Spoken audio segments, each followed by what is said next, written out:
Some folks spend their whole lives thinking they're the strong one in the room, the one doing the saving, the one holding everything together, until one quiet evening proves otherwise without a single word being said. Ethan Cole had a way of moving through his days that looked like living from a distance, the kind of living that measured time in chores instead of moments, in miles of fence line instead of conversations, in the steady rhythm of boots against hard ground that never once echoed back with another set beside his own. His ranch sat a good 12 miles outside the nearest town, tucked into a stretch of land where the wind carried more dust than voices. And for 3 years now, the only plate that ever touched his table was the one he set down himself, the same chipped enamel, the same place near the edge, like he was leaving room for something that never came. He woke before the sun, same as always, poured black coffee into a dented tin cup, drank it standing by the stove that barely held heat, then stepped outside into the pale blue of morning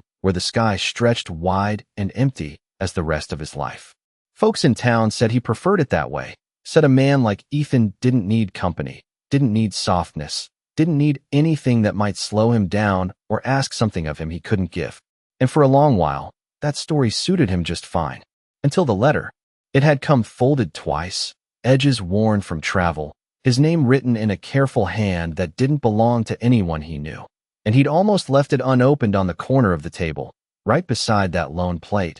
thinking it was just another mistake the world had sent his way. But something in the quiet of that house, something in the way the wind pressed against the walls that morning, made him reach for it anyway. He read it once, then again, slower the second time, like the meaning might shift if he gave it enough space, and by the time he set it down, the decision had already been made in that same quiet way most things happened in his life. 3 weeks later, he found himself standing at the edge of the dirt road leading into town, hat low against the sun, waiting for a stagecoach he hadn't told anyone he was expecting. It came in slow, wheels grinding against gravel, a thin cloud of dust trailing behind like something reluctant to settle, and when it stopped, the driver climbed down first, stretching his back, nodding once in Ethan's direction without asking questions. Then she stepped down. Clara Whitmore didn't look like someone who belonged out here, not in the way people imagined. Her dress was simple, travel-worn at the hem,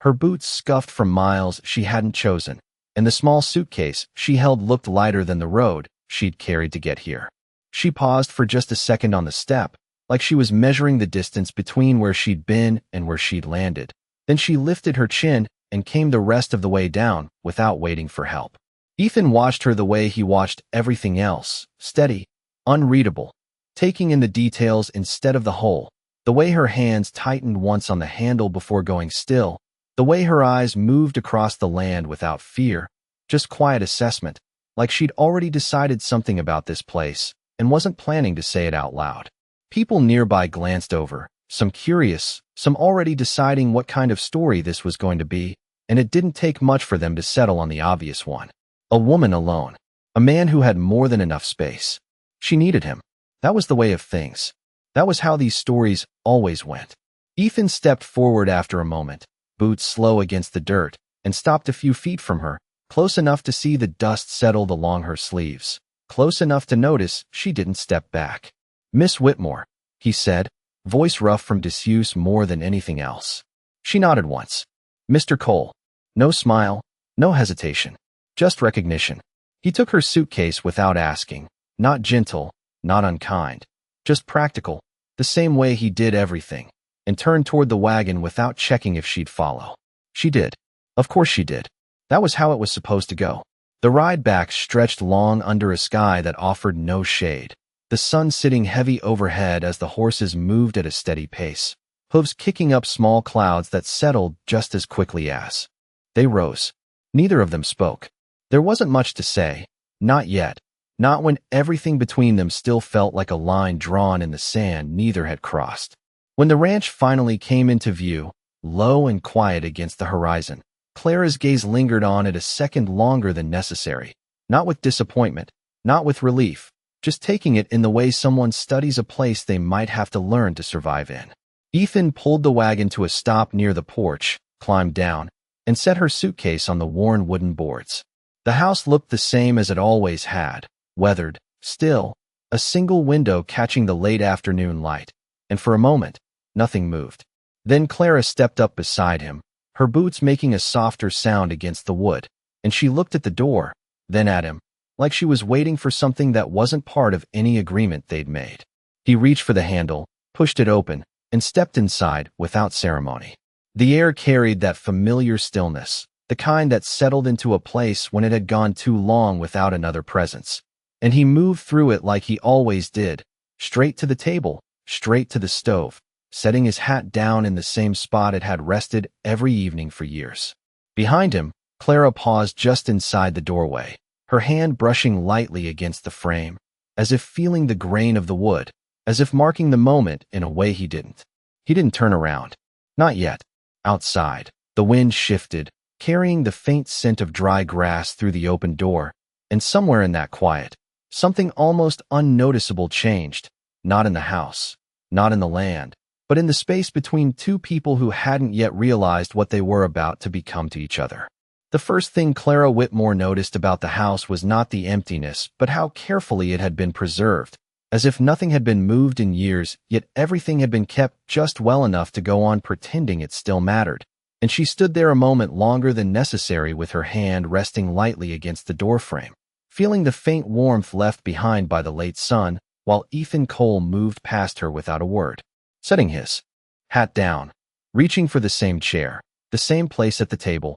the same quiet pattern he had repeated so many times it no longer required thought. She stepped fully inside then, closing the door behind her with a soft click that seemed louder than it should have been, and for a second he paused, not turning, just standing still like a man who had heard something unfamiliar in his own home, something small but enough to register. She set her suitcase near the wall, not in the middle of the room, not in his way, choosing a place that felt temporary even though she had nowhere else to go. And then she waited, because there is always a moment in a new place where you wait to understand the rules before you move. Ethan crossed to the stove and checked it out of habit, though there was no fire in it, no heat left from the day, just cold iron and ash, and he spoke over his shoulder without looking at her, his voice carrying the same steady distance it had outside. Kitchen is yours if you need it. Water is out back. Wood is stacked by the shed. It was not unkind, just complete, like he had said everything he intended to say.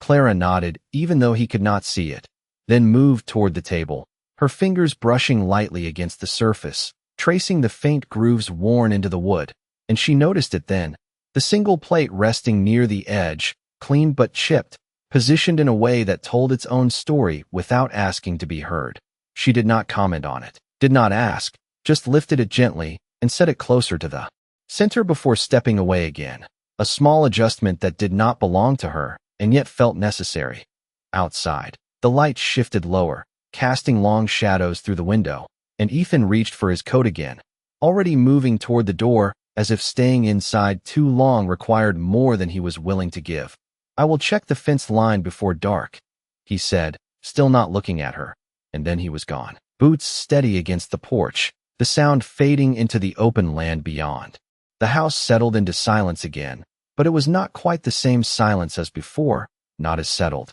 not as certain of itself. And Clara stood alone in the center of the room for a moment, listening to it, measuring it, before she moved. She rolled up her sleeves without ceremony, not because anyone had asked her to, not because she was trying to prove anything, but because standing still had never been her way, and she crossed to the stove, opened it, checked the ash, then stepped outside to the woodpile, where the late air carried a slight chill, enough to promise a colder night ahead. She gathered a small armful of wood, not too much, just enough, and brought it back inside, setting each piece carefully as if she had done it here before, though she had not, though everything about this place was new and not new all at once. When the first spark caught and the faint glow began to build, it changed the room in a way that was almost invisible, but not entirely, the shadows softening, the air shifting, the quiet losing its edge. She filled a kettle with water from the basin, set it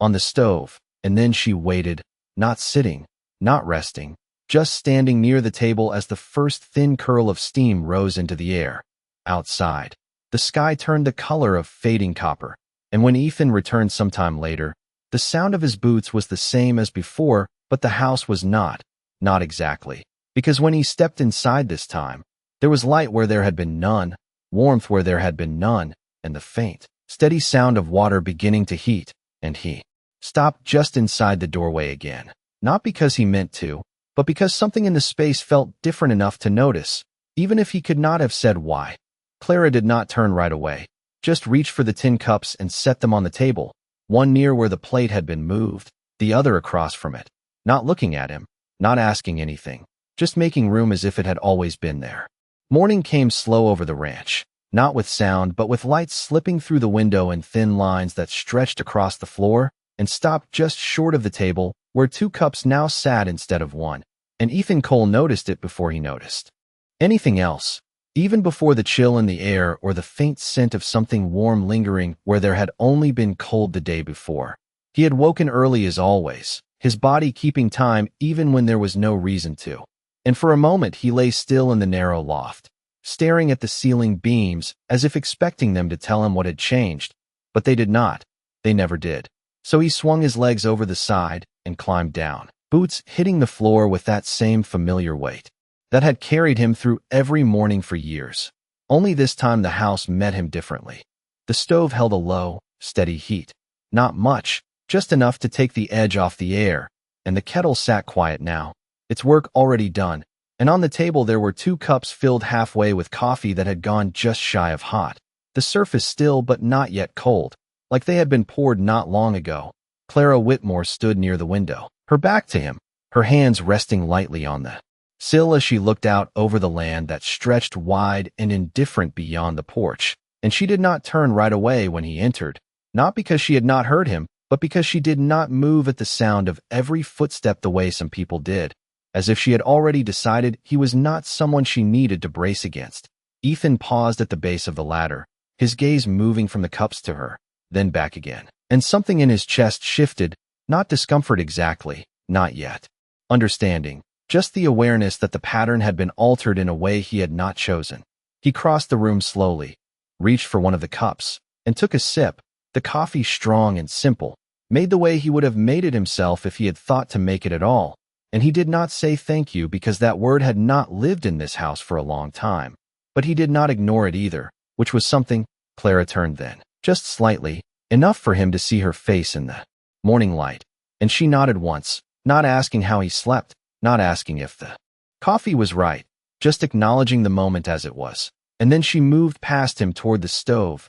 checking the wood, adjusting a piece that did not need adjusting, giving him space without making it obvious. They stood like that for a while, not together and not apart, the quiet between them no longer empty, but not yet full of anything that had a name. Outside, the wind picked up across the open land, brushing against the side of the house with a low, steady sound, and Ethan set the cup down after another sip, his eyes drifting to the table again, to the second cup that had been poured for him before he had even come down, before he had even stepped into the day, and he noticed then that she had not touched hers yet, that it sat waiting in the same way his used to. But now it was his that had been prepared first, his that had been considered. He reached for his coat, the motion automatic, and paused only long enough to speak, his voice still carrying that same distance but softer at the edges. "Fence line will take most of the morning," he said, not because she needed to know, but because the silence had begun to ask for something more than nothing.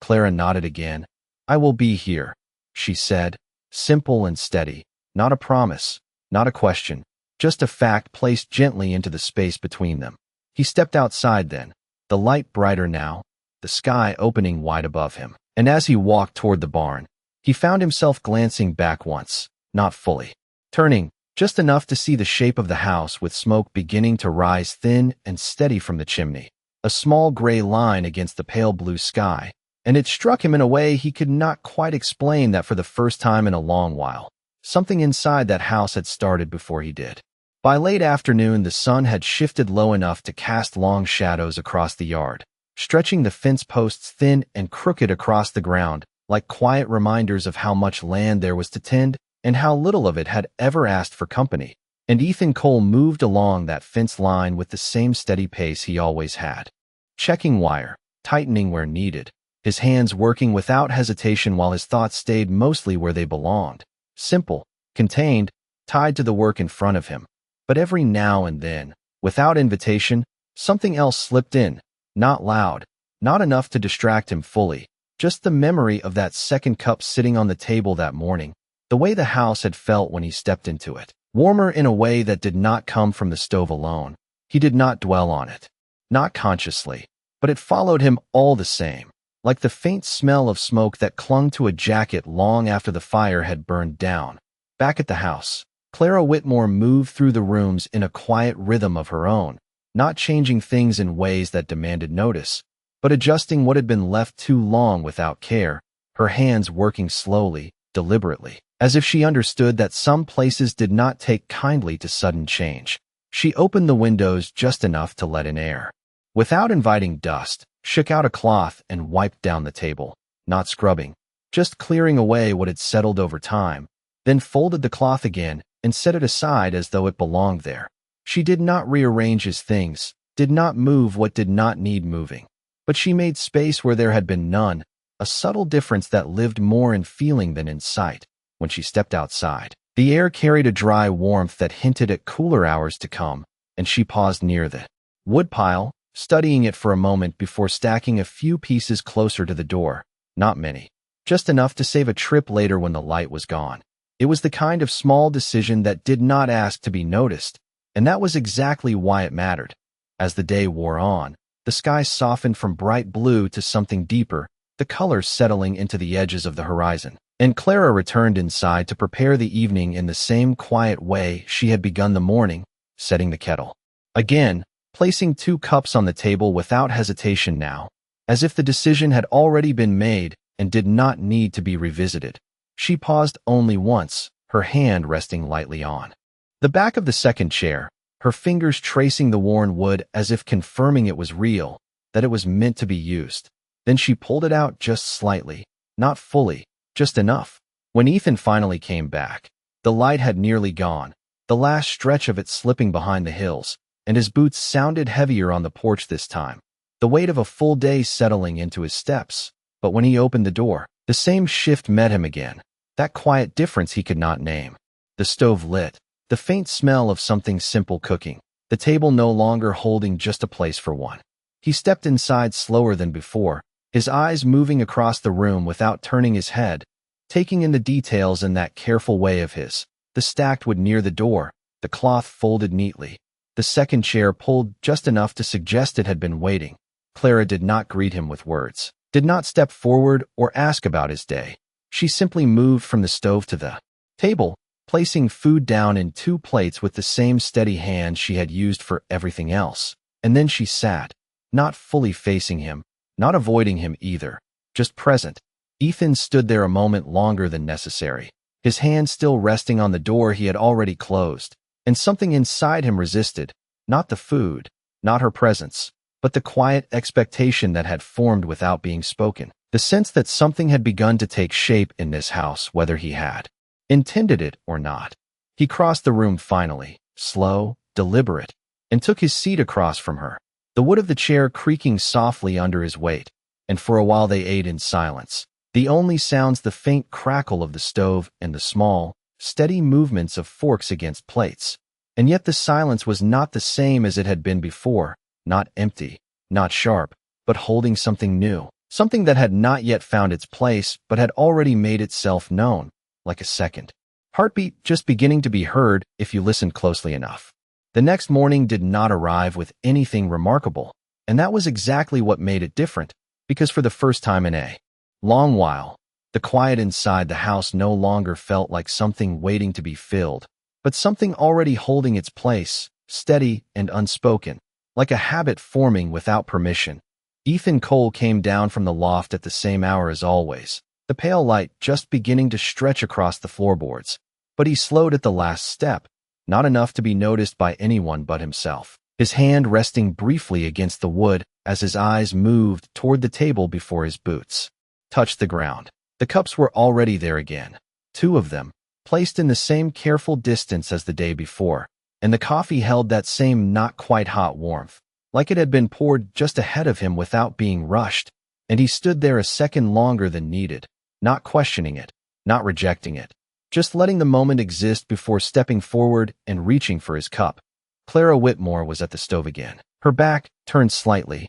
one hand resting near the kettle as if she had just finished with it, and she did not look over immediately when he moved, not because she was unaware, but because she did not make a habit of turning every small moment into something that needed acknowledgement. Ethan took a sip, the taste steady, familiar now in a way that had not been earned through time, but through repetition that felt natural, and he set the cup down again before it had cooled, his gaze drifting briefly to the second chair, the one that no longer looked out of place. Outside, the wind had settled overnight, leaving the morning air still, the kind of stillness that made even small sounds carry farther than usual, and he reached for his coat, his movements quiet but deliberate, and this time, before stepping out, he paused just enough to say, "Storm might roll in by evening," his voice low, almost like he was speaking to the room rather than directly to her, and Clara turned slightly, her expression unchanged but her attention clear. "I will keep the wood close," she said, not asking how strong, not asking when, just adjusting her understanding to match what had been given. He nodded once, not as agreement, but as acknowledgement, and stepped outside into the pale morning that had begun to stretch wider across the land. The hours passed much like the ones before, measured in work and distance, in the steady motion of tasks that did not change simply because something else had begun to shift inside the house. And yet every so often, without warning, his thoughts would return to that second cup, to the way it had been there before he had come down, to the way it did not ask anything from him and yet still altered the space around it. Back inside, Clara moved through the day in the same quiet rhythm, adding small, almost invisible changes that did not disrupt but instead softened what had been left untouched for too long. She folded a worn cloth near the sink, set aside a small stack of kindling just within reach of the stove, adjusted the position of the chair again by an inch or two so it faced the table more naturally, and none of it called for notice, none of it demanded recognition, but it accumulated all the same, like lights slowly filling a room. By the time the sky began to shift again toward evening, the air had taken on a different weight, the kind that pressed low and steady, and Clara stepped outside once more, gathering an extra armful of wood this time, stacking it neatly just beside the door where it could be reached without stepping into the cold that was coming. And when she returned inside, she paused briefly at the table, her fingers resting against the edge as she looked at the two places set there, not questioning them, not reconsidering, just seeing them as they were. When Ethan came back, the wind had picked up again,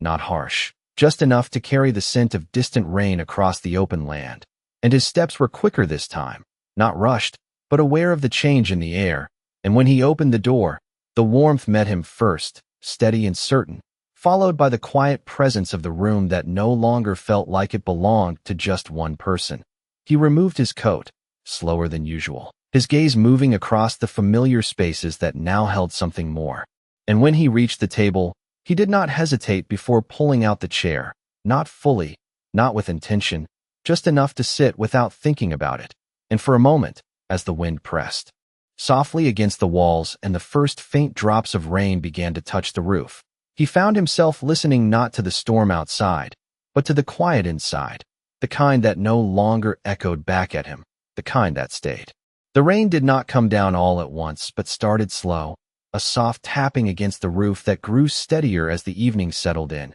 each drop finding its place in a rhythm that filled the spaces between the walls without breaking the quiet inside. And Ethan Cole sat at the table longer than he usually would, his hands resting near his plate after the meal was finished, not moving to stand, not moving to leave, just staying as the sound of the rain took hold outside. Clara Whitmore had cleared her side without hurry, stacking the plates, rinsing them with water that had been warmed earlier, her movements quiet and practiced, not drawing attention, but not hiding either. And when she set the last cup upside down to dry, she did not return immediately to the other room. Instead, she paused near the stove, one hand resting lightly against its edge as if feeling the steady heat beneath her palm. The fire inside had been built carefully, not too large, not too small, just enough to hold through the night, and its low crackle carried a warmth that reached further than the stove itself, touching the corners of the room that had once been left cold.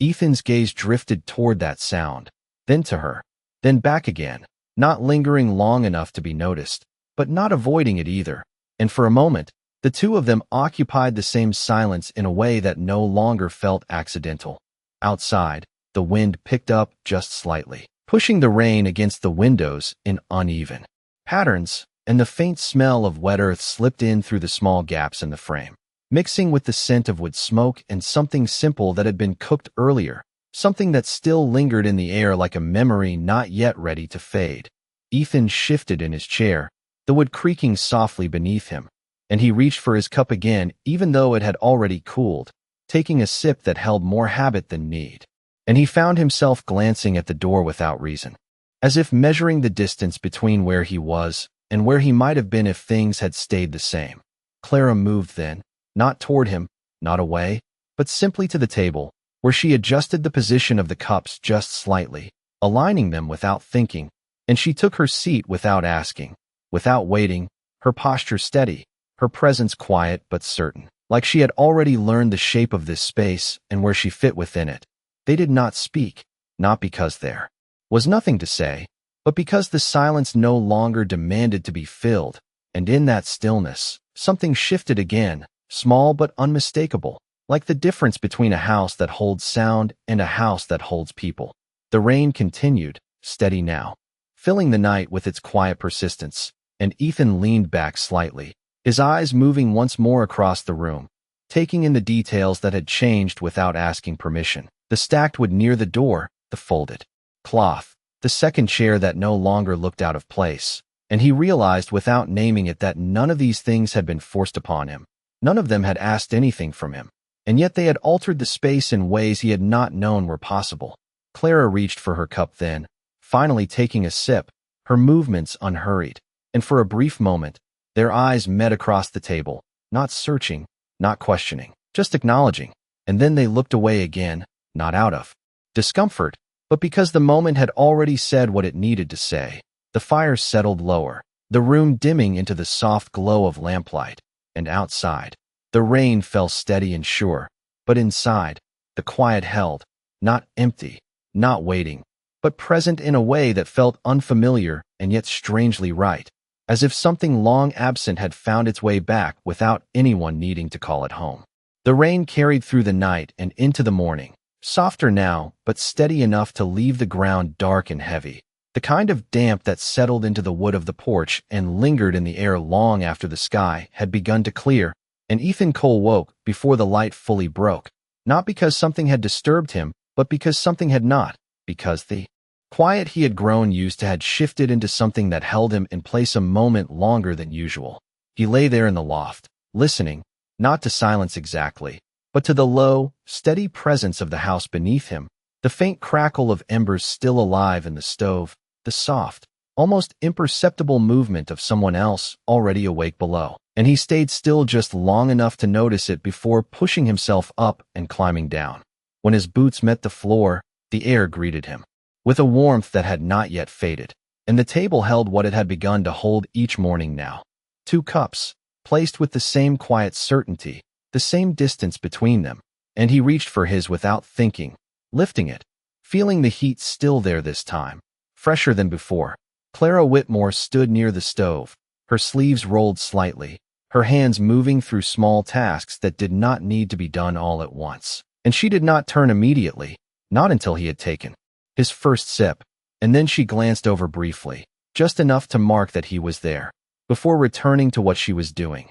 Outside, the sky had begun to open again, pale and washed from the rain, the clouds thinning in slow, uneven stretches, and the land carried that clean scent that only came after a storm, something fresh layered over something old. Ethan set his cup down and moved toward the door, reaching for his coat. But this time his steps slowed just slightly before he crossed the threshold, his gaze flicking once toward the stove, toward the kettle, toward the steady order that had begun to take shape without his asking. And he stepped outside into the damp morning with something following him that had not been there before. The work went on as it always did, fence posts to check, ground to walk, the small details that kept a place standing through weather and time, and yet as he moved through it, Something inside him measured the hours differently, not by how much had been done but by how long he had been away. Back at the house, Clara moved through the day in the same quiet rhythm, but there was a subtle shift now, something less tentative, more certain in the way she reached for things, in the way she stepped around the room, as if the space had begun to recognize her and she, in return, had begun to claim it without needing to say so. She opened the door once to let the fresh air move through, then closed it again before the damp could settle too deep. She checked the wood, added a small stack near the stove, and later, as the light moved across the floor, she set the table again, not waiting for evening, just placing things where they belonged before they were needed. When Ethan returned earlier than usual, the sky still holding some light, he paused just outside the door, not for long, just long enough to notice the thin line of smoke rising steady from the chimney, not fading, not struggling, just there. And when he stepped inside, the house met him the same way it had begun to, with warmth, with quiet, with something that did not ask him to fill it. Clara looked up this time, not surprised, just aware, and he set his coat down without the usual weight in. His movements, his eyes moving once to the table, to the two places already set, and something in his chest shifted again, not sharp, not sudden, just present, like a thought that had been forming slowly and had not yet reached its end. He crossed the room and stopped near the table, not sitting yet, his hand resting briefly against the back of the chair, and for a moment, without speaking, without asking, he stayed there, as if measuring something he had not needed to measure before, and then he pulled the chair out just enough and sat, the motion simple, but different in a way that did not need to be explained. While outside the last of the rainwater slipped from the edges of the roof, and the day moved quietly forward, carrying with it a change that no one had named, but both had begun to feel. There are moments when a place begins to feel different before anything visible has changed, and that morning carried one of those moments, quiet and unannounced, the kind that settles in the space between actions rather than inside them. And Ethan Cole felt it before he understood it, standing just outside the barn with his hand resting against the worn wood, his gaze drifting toward the house without intention, as if something there had started to pull at his attention in a way the land never had. The sky had cleared fully now, stretched wide and pale, the ground still holding traces of yesterday's rain, dark patches that marked where the water had settled and then moved on, and the air carried that clean, cooled scent that made everything seem sharper, more defined. And yet his focus did not stay on the work in front of him as easily as it once had. He checked the tools, moved through the motions, tightened what needed tightening. But there was a subtle shift in the way he measured the day, not by how much he could get done before the light faded, but by how often his thoughts returned to the house, sitting quiet in the distance, smoke rising thin and steady from the chimney, like something that belonged there now. Inside, Clara Whitmore moved through her own morning with the same steady rhythm. But there was a softness to it that had not been there before, not in the way she worked, but in the way she paused between tasks, as if listening to the space as much as moving through it. And when she set the table earlier than needed, placing the 2 cups, the plates, the small details that had begun to repeat themselves without effort, she did so without hesitation, without checking herself, as if the pattern had already settled into something natural. She stepped outside once to shake a cloth free of dust, the sunlight catching in its movement, and she paused there a moment longer than necessary, her eyes scanning the open land, not searching, just seeing. And when she turned back inside, she closed the door gently, as though preserving something fragile but real. The hours passed in that quiet exchange of absence and presence, Ethan moving through the far edges of the ranch, Clara holding the center of the house, and somewhere in between, something began to take root without either of them naming it. When Ethan returned, the sun still hanging above the horizon, he slowed again just before reaching the porch, his boots pressing into the damp earth, and he looked at the door not as an entrance he used, but as something that led somewhere different than it had before. And when he stepped inside, the shift met him immediately. The table already set, the stove holding a steady warmth, the air carrying a sense of order that no longer felt borrowed. Clara was near the window this time, folding a cloth with slow, precise movements, and she looked up as he entered, not surprised, not questioning, just acknowledging in that same quiet way she always had, and he nodded once, a motion so small it might have gone unnoticed before. But now it held something more than habit. He set his coat aside, moved toward the table, and stopped again, his hand resting briefly on the back of the chair. And for a moment he did not sit, did not move forward or away, just stood there as if measuring something that had no clear edge, something that had begun to grow inside a space he had once kept empty on purpose.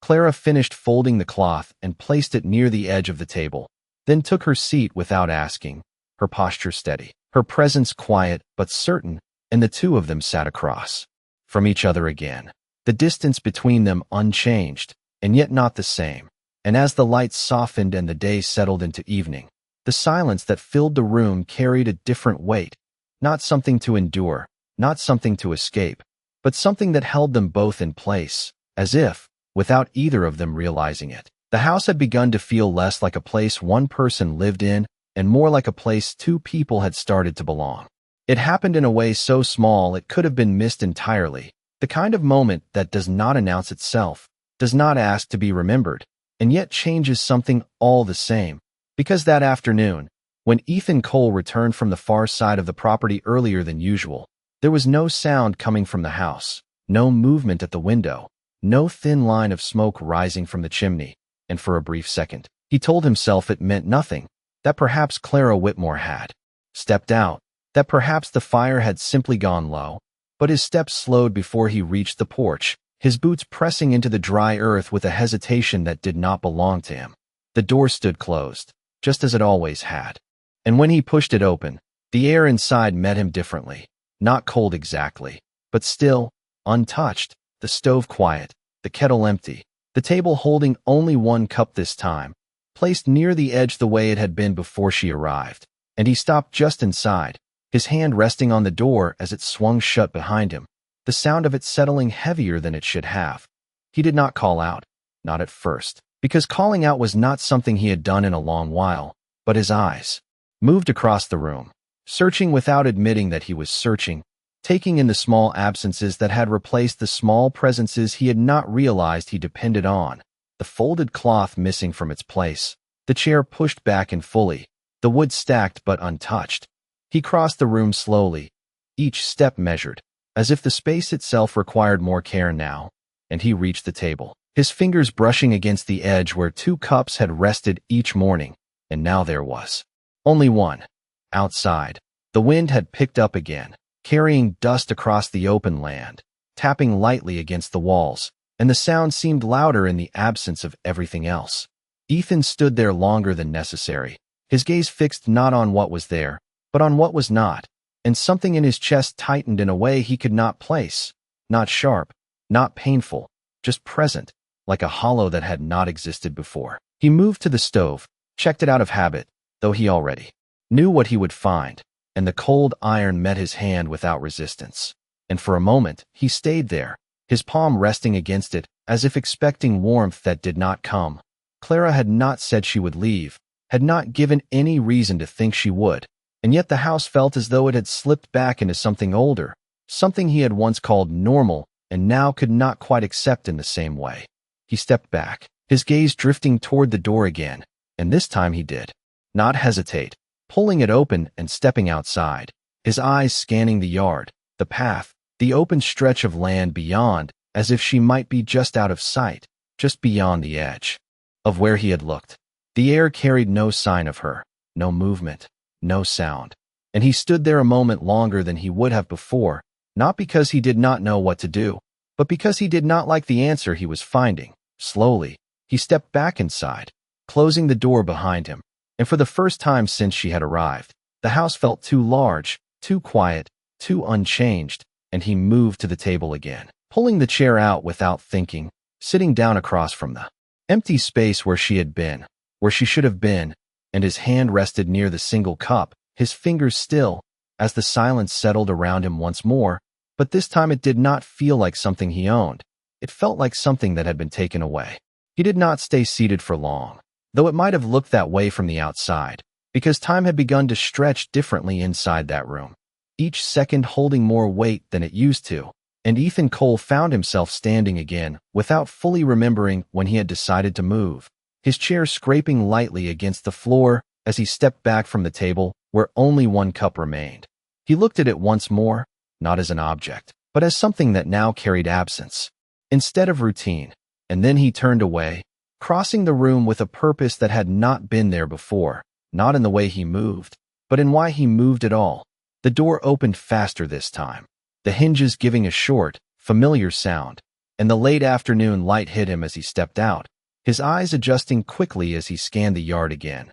But this time he did not stop at the porch, did not let the distance remain between him and whatever answer might be out there. He walked past the woodpile, past the fence line nearest the house, his gaze shifting across the open stretch of land with a focus that was no longer casual, and the wind carried dust across his boots as he moved, the dry earth already reclaiming the softness the rain had left behind. Clara Whitmore had not taken much with her, that much he could tell even without seeing her, because everything that mattered about her presence had been in the way she filled the space, not in what she brought into it. And the absence of that presence now felt larger than anything he could point to. He reached the edge of the yard and stopped, just for a moment, his eyes narrowing slightly as he looked toward the path that led out beyond the property. The same path she had come in on, and something in his chest tightened again, not sharp, not sudden, but steady enough to demand acknowledgement this time. He had told himself, in the quiet ways a man convinces himself of things he does not want to examine, that she had needed this place, that she had needed him, that what he offered was enough to justify her staying. But standing there now, with the house behind him and the open land ahead, he felt that belief shift in a way that did not ask for permission, because the space she had left behind was not empty in the way it used to be, it was lacking. And there was a difference between the two that he could no longer ignore. He took a few more steps forward, slower now, as if measuring each one against something he had not yet fully understood, and then he stopped again, his hands settling at his sides, his gaze fixed on the distance where the path disappeared into the land. The wind moved around him, carrying the faint scent of dry grass and something else he could not name, and for a long moment, he stood there without moving, without turning back, as if the answer might come to him if he gave it enough time. But it did not in words, not in anything clear or certain,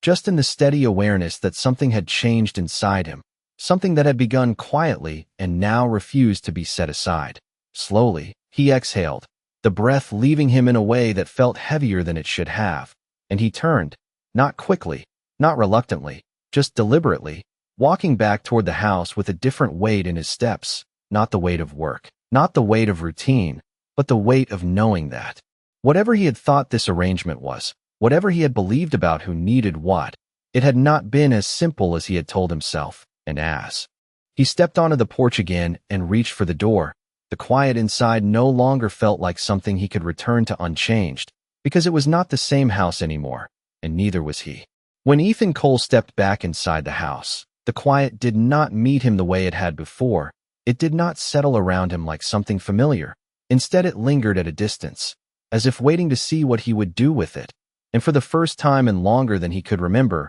he did not move straight to the table, did not follow the same line his days had always taken, but stood just inside the doorway with his hand still resting against the wood, his gaze drifting slowly across the room as though he were seeing it not as it had been, but as it had become. The single cup still sat where he had left it, but it no longer looked right, no longer belonged in the same way, and his eyes moved past it, to the second chair that had been pushed back in, to the stove gone cold, to the small details that had once been invisible to him and now felt louder than any sound. He crossed the room slowly, not out of hesitation, but because something inside him had begun to change the way. He measured movement, and when he reached the table, he did not sit. Instead, he reached for the second cup that was not there, his hand stopping midair before lowering again, his fingers curling slightly as if they had expected to find something that was no longer within reach. The realization did not come in words,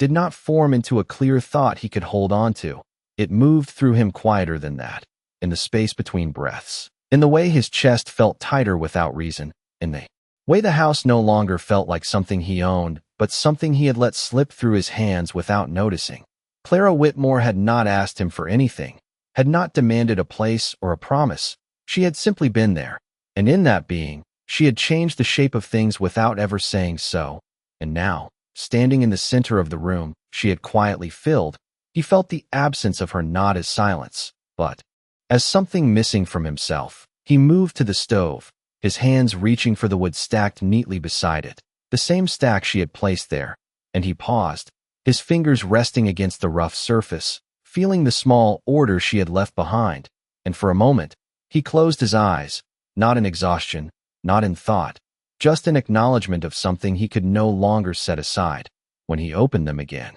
the decision had already begun to take shape, not loud, not sudden, but steady, the way all things that mattered seemed to happen in his life. And he set the wood into the stove with a care that had not been there before, building the fire not out of habit, but out of intention, striking the match and watching as the flame caught, small at first, then growing, filling the space with that same warmth she had brought without ever asking for it. He stepped back, his gaze lingering on the stove longer than necessary, then turned toward the table again, and this time, he reached for another cup, one that had been set aside for years, tucked back where it had not been used, and he brought it forward, placing it across from the first, not as a memory, not as a placeholder, but as something real. The motion was simple, almost nothing at all, and yet it held more weight than anything he had done that day. And as he stood there, looking at the two cups resting on the table, the house around him no longer felt like it was waiting for something to happen. It felt like something had already begun, and for the first time, the thoughts settled fully, clear in a way that did not need to be spoken, that whatever he had believed before, whatever he had told himself about who needed what, had not been the truth, because it was not her who had needed saving. It was him who had not known he was already being held together by someone who had never asked for credit, and now that she was gone, he could feel exactly how much of himself had been resting quietly in her presence. He did not wait until morning, and that alone was something that would have surprised anyone who knew him, though there had been no one close enough to notice such a change in years, because Ethan Cole had always been a man who moved with the rhythm of the land, not against it, a man who let time pass in its own way rather than stepping ahead of it. But that evening, as the fire settled into a steady glow and the two cups remained on the table untouched, something inside him refused to sit still any longer. He stood near the door for a long moment,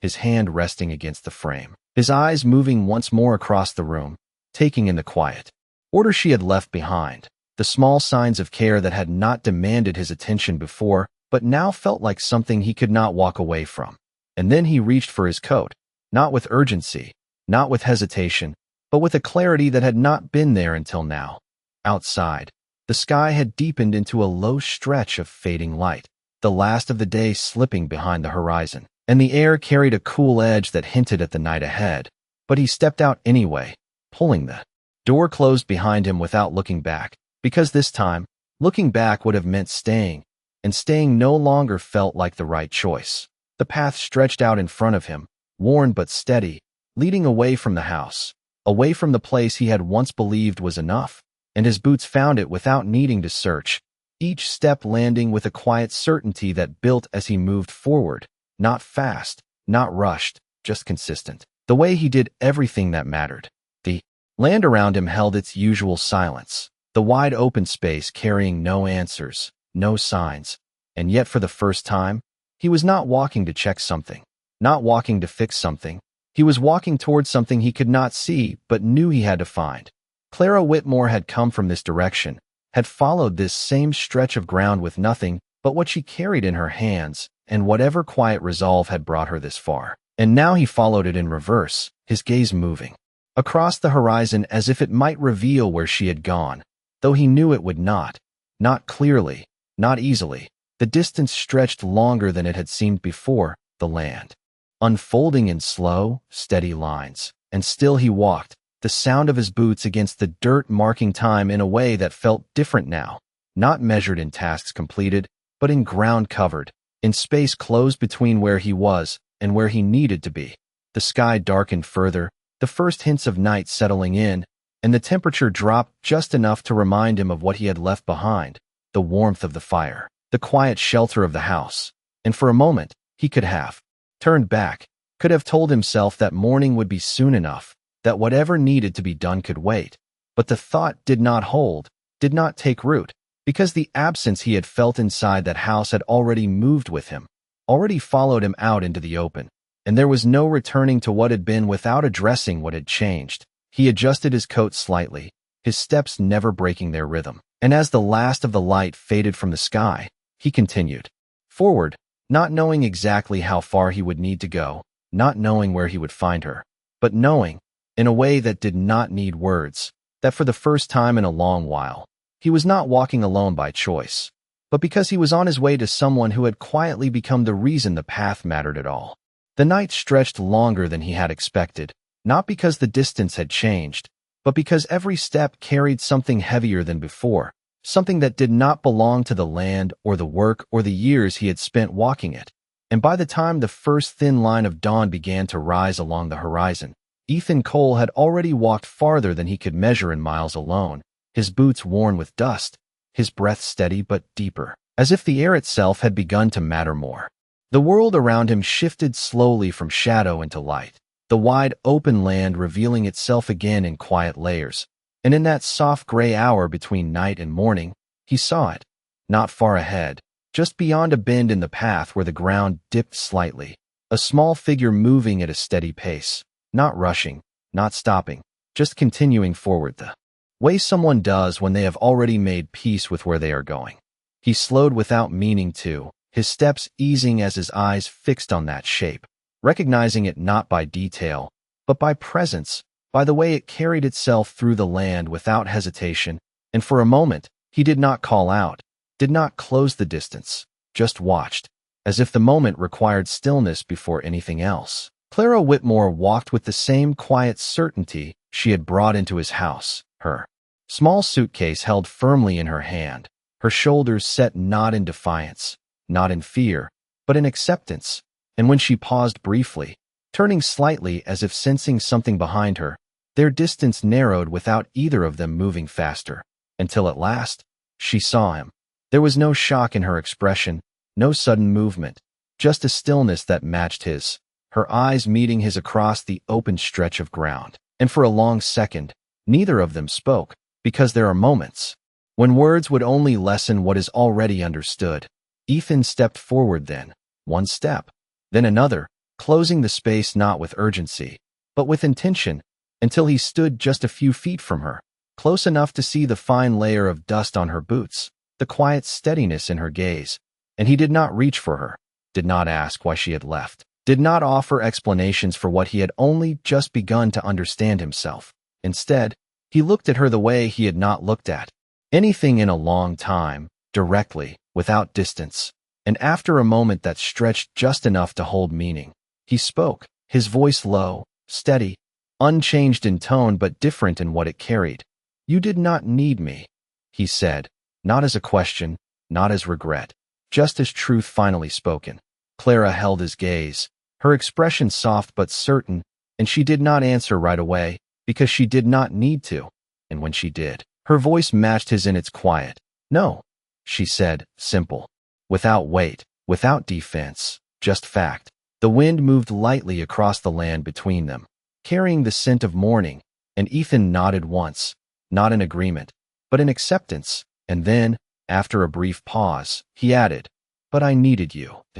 Words settling into the space between them with a quiet finality that did not ask for forgiveness, did not ask for anything at all, only offered what had not been said before. Clara looked at him for a long moment, not searching, not questioning, just seeing, and then her gaze shifted slightly, not away from him, but past him, toward the direction he had come from, toward the house that waited somewhere beyond the rise. And without another word, she adjusted her grip on the suitcase, the movement small but deliberate.